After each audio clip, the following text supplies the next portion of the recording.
उधर शंकराचार्य को लेकर विवाद बढ़ता जा रहा है। मौनी अमावस्या को शुरू हुआ ये टकराव पहले प्रयाग प्रशासन और अविमुक्तेश्वरानंद के बीच था।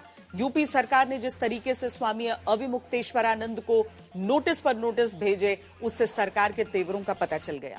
इस विवाद के बीच मुख्यमंत्री योगी आदित्यनाथ ने आज बड़ी बात कही और धर्म की आड़ में सनातन को नुकसान पहुंचाने वाले लोगों से खबरदार किया। एक योगी के लिए, एक सन्यासी के लिए, एक संत के लिए धर्म और राष्ट्र से बढ़कर के कुछ नहीं हो सकता। यही उसके जीवन का ध्येय होना चाहिए। उसकी व्यक्तिगत प्रॉपर्टी कुछ नहीं होती, धर्म ही उसकी प्रॉपर्टी है, राष्ट्र ही उसका स्वाभिमान है। योगी सन्यासी, धर्म राष्ट्र से बढ़कर कुछ नहीं, व्यक्तिगत प्रॉपर्टी, धर्म ही प्रॉपर्टी, राष्ट्र ही स्वाभिमान। योगी आदित्यनाथ ने शब्द हरियाणा में कहे। सवाल है कि क्या मुख्यमंत्री योगी आदित्यनाथ के शब्द उनकी हरियाणा की सभा से 720 किलोमीटर दूर धरने पर प्रयागराज में बैठे शंकराचार्य स्वामी अविमुक्तेश्वरानंद के लिए थे, जिन्होंने योगी आदित्यनाथ को अकबर औरंगजेब तक कहा। ये तक कह दिया कि योगी हिंदू कहलाने के लायक नहीं। यही योगी जिसको आप लोग साधु संत कहते हो, हम तो हुमायूं का बेटा अकबर कहते हैं, हम तो औरंगजेब कहते हैं, ये नहीं है हिंदू कहने के लायक। प्रयागराज के माघ मेले में पालकी से संगम पर जाने की जिद करने वाले स्वामी अविमुक्तेश्वरानंद उत्तर प्रदेश सरकार से नाराज, आग बबूला हैं और लगातार मुख्यमंत्री को हरी खोटी सुना रहे हैं। ये मंदिर तोड़ने का समर्थन करने वाला आदमी है। 150 से ज्यादा मंदिर तोड़ दिए गए, एक शब्द नहीं निकला इसके मुंह से, इसलिए कि इसकी मुख्यमंत्री की गद्दी ना चली जाए। स्वामी अविमुक्तेश्वरानंद रविवार से धरने पर बैठे। रोज उनके हमलों पर बीजेपी अब तक खामोश है, लेकिन बिना नाम लिए जिस तरह योगी आदित्यनाथ ने खबरदार करते हुए कहा कि राष्ट्र के स्वाभिमान को चुनौती देने वालों से वो खुलकर मुकाबला करेंगे। सवाल है कि ये बात योगी आदित्यनाथ ने किसके लिए कही है? अगर कोई राष्ट्रीय स्वाभिमान को चुनौती देता है तो हमें खुलकर उसके सामने आकर के खड़ा हो जाना चाहिए, उसकी चुनौती का मुकाबला करने के लिए खड़ा होना चाहिए। ये सब कहते हुए मुख्यमंत्री ने भले किसी व्यक्ति का नाम न लिया हो, लेकिन उनके शब्दों को इसी मौजूदा शंकराचार्य विवाद से जोड़कर देखा जा रहा है।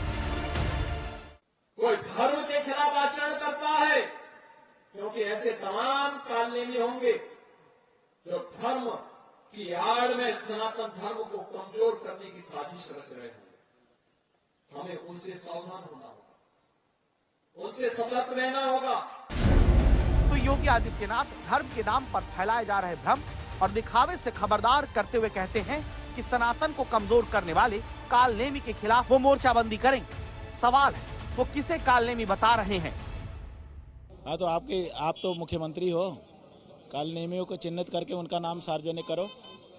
कौन कौन कालनेमी है, ताकि जनता भी जान जाए, उनसे सावधान रहे। जब आप कालनेमियों को जानते हैं तो उनका नाम सार्वजनिक क्यों नहीं कर रहे हैं? तत्काल सार्वजनिक करें ताकि जनता जाने कि कौन कालनेमी है और क्यों है। तो योगी आदित्यनाथ कह रहे हैं कि धर्म सिर्फ वेश्य शब्दों में नहीं बल्कि आचरण में दिखाई देना चाहिए। वहीं स्वामी अविमुक्तेश्वरानंद कालनेमी का नाम पूछ रहे हैं। सवाल है कि क्या ये सब बातें स्वामी अविमुक्तेश्वरानंद के लिए कही जा रही हैं, या फिर योगी का निशाना वो विपक्ष है जो चुनावी फायदे के लिए अचानक खुद को हिंदुओं का हितैषी बताने में जुट गया है। सवाल है कि क्या स्वामी अविमुक्तेश्वरानंद से शंकराचार्य होने का सबूत मांगना, उनकी संस्था के नाम भूमि आवंटन को निरस्त करने और आजीवन मेले से प्रतिबंधित करने को लेकर नोटिस देना उसी कालनेमी सोच के खिलाफ मुख्यमंत्री का प्रहार है, जिसे वो सनातन के लिए खतरा मानते हैं। पूजनीय शंकराचार्य जी को नोटिस देना, उससे पहले उन्हें स्नान से रोकना, उनके जो सहयोगी हैं, जो कम उम्र के हैं, उनके साथ जो व्यवहार हुआ, जो वीडियोस आए हैं जहां पर चुटिया पकड़ करके या उनका जो अपमान किया, जिस तरीके से लाठी मारी और जिस तरीके से उनको कपड़े उतार के पीटा है, कोई कल्पना कर सकता है कि मुख्यमंत्री अपने आप को योगी कहते हों, संत हों और संत की सरकार में ऐसा कुछ हो रहा हो? योगी आदित्यनाथ का कालनेमी शब्द का इस्तेमाल करना अपने आप में गहरा अर्थ रखता है। कालनेमी का उल्लेख रामायण में मिलता है, जो एक मायावी असुर था जिसने साधु का वेश धारण कर हनुमान जी को भ्रमित करने की कोशिश की थी। कालनेमी असुर बाहर से धर्मात्मा और तपस्वी दिखाई देता था, लेकिन भीतर से उसका उद्देश्य भगवान राम के कार्य में बाधा डालना था। आखिरकार हनुमान जी ने उसके छल को पहचान लिया और कालनेमी का वध कर दिया। योगी आदित्यनाथ के तेवर आपने देख लिए। अब आपको यूपी सरकार के डिप्टी सीएम केशव प्रसाद मौर्य का भी बयान सुनाते हैं, जिन्होंने कहा कि जिसने भी शंकराचार्य का अनादर किया है उसके खिलाफ जांच करवाई जाएगी। केशव प्रसाद मौर्य ने अविमुक्तेश्वरानंद से गुजारिश की कि वो अपना विरोध खत्म करके स्नान करें। वहीं यूपी बीजेपी अध्यक्ष ने संतों की आस्था और जनता की सुरक्षा को सर्वोपरि बताया। जिन लोगों ने भी किया है उसकी जांच करके, जो उनकी जांच करके जो भी किसी भी पूज्य संत आचार्य को, शंकराचार्य जी को, किसी भी संत का भी अनादर हमारे यहाँ करने का वो नहीं है। अगर कोई ऐसा किया होगा जांच करके कार्रवाई करेंगे, लेकिन उनके जो भी ऐसा किया है उसकी जांच करके कार्रवाई करेंगे। लेकिन अभी पहला ये है, भगवान शंकराचार्य जी के चरणों में प्रार्थना करता हूँ कि वो अपना जो भी विरोध है उसको समाप्त करके संगम स्नान करके मिले। सरकार में ही संत जो है प्रयागराज में पीटे गए सारे वीडियो सामने आए, तो आप किस तरीके की सुरक्षा की बात कर रहे हैं? साथियों, मैंने पहले भी कहा कि हमारे सुरपुरी उसकी जांच चल रही है, जांच में सब चीजें सामने आएंगी। स्वामी अविमुक्तेश्वरानंद लगातार यूपी सरकार और योगी आदित्यनाथ पर हमले कर रहे थे।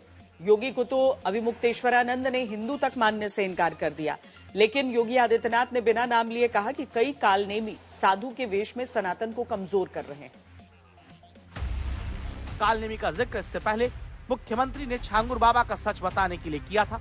यूपी और देश भर में धर्मांतरण का रैकेट चलाने वाले छांगुर बाबा का असली नाम जलालुद्दीन था, लेकिन वो खुद को बाबा बताकर चमत्कार का दावा करके हिंदुओं को बहला फुसलाकर मुस्लिम बना रहा था। लेकिन योगी सरकार ने उसका सच उजागर करके छांगुर बाबा के पूरे साम्राज्य को मिट्टी में मिला दिया।